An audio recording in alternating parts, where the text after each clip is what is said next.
रही हैं। मैं एक बात और आना चाहता हूं फराज शकीब जी, थोड़ी बिहार की चर्चा।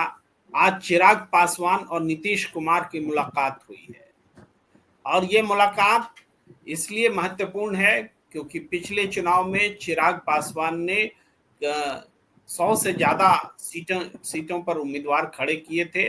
जहां जहां जेडीयू लड़ा था वहां वहां वो लड़े थे, और जेडीयू 42 सीटों तक आसीनती थी।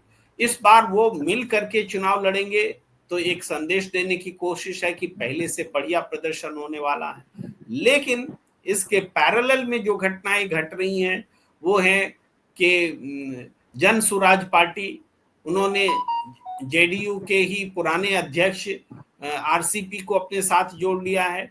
खुद प्रशांत किशोर भी जेडीयू के वाइस प्रेसिडेंट रहे हैं, और इन दोनों का जो अटैक है वो मोटे तौर पर नीतीश कुमार और तेजस्वी यादव इन दोनों पर रहा है। तो इसका मतलब है कि नीतीश कुमार को हराने के लिए कोई नई टीम बना ली गई है, अब पुरानी टीम को नीतीश कुमार के साथ मर्ज कर दिया गया है। क्या ऐसा दिख रहा है बिहार की राजनीति में? देखिए प्रेम सर, आज जो मुलाकात हुई है,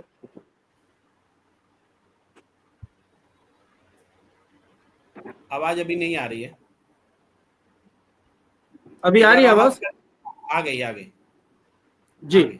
मैं ये कह रहा हूं कि आज जो चिराग पासवान की मुलाकात हुई है नीतीश कुमार जी से, इसके पीछे दरअसल भाजपा की पटकथा है। ये बहुत स्पष्ट है क्योंकि 2-3 दिन से 16 तारीख को चिराग पासवान की पार्टी की राष्ट्रीय कार्यकारिणी की बैठक हुई थी, और उस बैठक में प्रस्ताव पारित किया गया था कि हम स्वतंत्र पहचान के साथ चुनाव लड़ेंगे।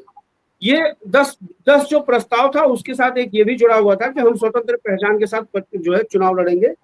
और उसके बाद कल जो है पटना में उनकी पार्टी के एक जिलाध्यक्ष हैं शेखपुरा के, उन्होंने एक पोस्टर लगा दिया था कि चिराग पासवान को बिहार बुला रहा है, मुख्यमंत्री पद का शपथ उनको दिलाना चाहिए, मुख्यमंत्री के लिए जो है बिहार की जनता उनको पसंद कर रही है, इस तरह की बातें थी। और नीतीश कुमार जो है आज भी चिराग पासवान पर भरोसा करने को तैयार नहीं है। सबसे बड़ी बात यह है कि चिराग पासवान, नीतीश कुमार ने भाजपा को बोल दिया है कि चिराग का लोड हम नहीं लेने जा रहे हैं, चिराग आपका अलाई पार्टनर है, आप जानिए उसको आप कितना सीट देंगे कितना सीट नहीं देंगे, हमसे कोई बात नहीं। तो दरअसल कल जो ये पोस्टर पटना में लगे हैं उसके बाद जनता दल यूनाइटेड की तरफ से बहुत ज्यादा नाराजगी सामने आई है, बहुत ज्यादा जनता दल यूनाइटेड के प्रवक्ताओं की नाराजगी सामने आई है।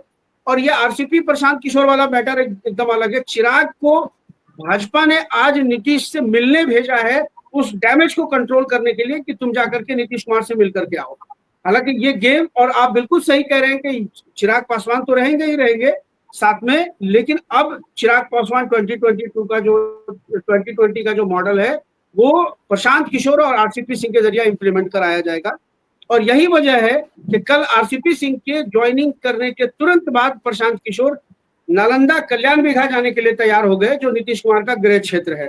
और इकलौते मतलब नीतीश कुमार हैं जिनको प्रशांत किशोर इस तरह से टारगेट दे रहे हैं, इस तरह से टारगेट कर रहे हैं कि उनकी छवि को जो है एकदम से मट्टी जो है मलियामेट कर दिया जाए।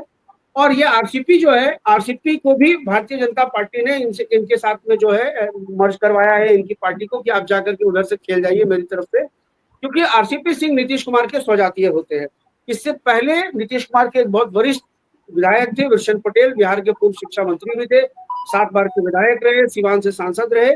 अभी 10-15 दिन पहले विरशन पटेल को भी जनसुराज में शामिल कराया गया है। तो ये विरशन पटेल हो या आरसीपी सिंह हो, ये सब लोग नीतीश कुमार के स्वजातीय लोग हैं। तो कोशिश ये हो रही है कि प्रशांत किशोर का चेहरा आगे करके नीतीश के जो जिस वोट बैंक के समीकरण को साध के नीतीश पिछले 20 सालों से मुख्यमंत्री बने हुए हैं, उस समीकरण को हम कितना से ज्यादा डेंट लगाने में कामयाब हो जाएं। और चिराग पासवान अभी क्या खेल करेंगे ये देखना बड़ा दिलचस्प होगा। आज वो मिल करके तो जरूर आए हैं, लेकिन उसके बाद क्या तेवर है नीतीश कुमार जी के, क्योंकि नीतीश कुमार न तो भाजपा पे भरोसा करने को तैयार है। देखिए, जो एनडीए का अलाई है, एनडीए के जो अलाई पार्टनर्स हैं, उनके अंदर इतना ज्यादा विश्वास का अभाव है। उपेंद्र कुशवाहा भाजपा पे विश्वास करने को तैयार नहीं है, चिराग पासवान पे जनता दल यूनाइटेड विश्वास करने को तैयार नहीं है, जनता दल यूनाइटेड भाजपा पे विश्वास करने को तैयार नहीं। मिलके सब चुनाव लड़ेंगे ये जरूर कह रहे हैं, लेकिन क्राइसिस ऑफ जो है वो एक जो होता है क्रेडिबिलिटी का क्राइसिस है, यकीन का जो क्राइसिस है, विश्वास का जो क्राइसिस है वो दिखता है। और प्रशांत जो जिस तरह से 2-3 दिनों के अंदर जो चिराग पासवान की तरफ से डेवलपमेंट हुए हैं, उनके नेताओं की तरफ से जो डेवलपमेंट हुए हैं, उसके बाद नीतीश कुमार की नाराजगी बहुत स्पष्ट रूप से दिखाई दे रही थी और इसकी खबर भाजपा को थी कि नीतीश कुमार कहीं फिर जो है, हो सकता था कि नीतीश कुमार अकेले चुनाव लड़ने का निर्णय ले लेते, हो सकता था कि नीतीश कुमार इंडिया गठबंधन में वापस आने के लिए सोच सकते थे, बहुत कुछ हो सकता था। इसलिए चिराग को उस डैमेज कंट्रोल करने के लिए नीतीश के पास भेजा गया, आप जाकर के उनको बुके वुके दे करके आइए, और मीडिया में ये प्लान किया गया कि नीतीश कुमार ने चिराग को आशीर्वाद दिया है। तो असल में चिराग का खेल एक्सपोज हो रहा है।